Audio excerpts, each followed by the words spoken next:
रूस और यूक्रेन के बीच जंग छिड़ी हुई है।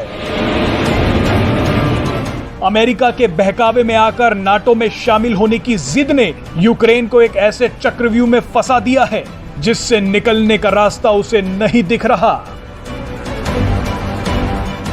अब इन सभी के बीच भारत में यूक्रेन के राजदूत ने महाभारत की एक घटना का जिक्र करते हुए भारत से मदद की गुहार लगाई है। Just remember Mahabharata. Even before Mahabharata war, there were active attempts of solving this conflict by peaceful means.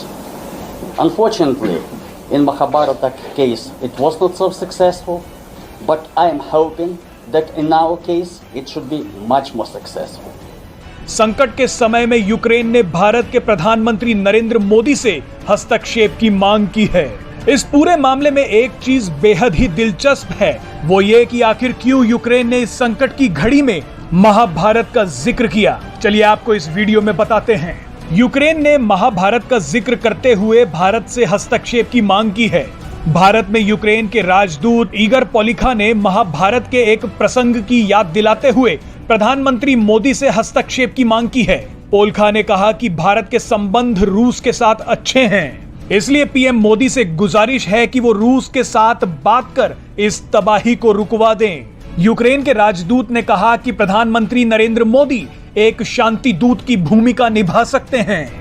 दरअसल यूक्रेन के राजदूत ने महाभारत का जिक्र करते हुए कुरुक्षेत्र के युद्ध से पहले श्री कृष्ण के शांति दूत बनकर कौरवों से बात करने की घटना की ओर इशारा किया।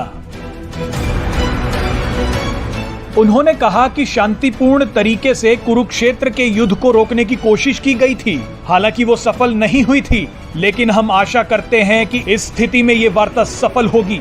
दरअसल जब कुरुक्षेत्र की लड़ाई होना लगभग तय थी, तब श्री कृष्ण ने महाभारत को रोकने के लिए एक कदम उठाया था। कथाओं के अनुसार युद्ध से पहले श्री कृष्ण हस्तिनापुर जाते हैं और कौरवों से युद्ध ना करने की बात कहते हैं। साथ ही कहते हैं कि पांडवों ने अपना वनवास भी पूरा कर लिया है, लेकिन कौरव ऐसा करने के लिए राजी नहीं होते। ऐसे में श्री कृष्ण की शांति वार्ता विफल हो जाती है और युद्ध टल नहीं पाता। कहा जाता है कि अगर उस वक्त कौरव श्री कृष्ण की बात मान लेते तो कुरुक्षेत्र के युद्ध को टाला जा सकता था। अब यूक्रेन भी इस घटना का जिक्र करते हुए भारत से शांति दूत बनने की प्रार्थना कर रहा है ताकि इस विवाद को खत्म किया जा सके।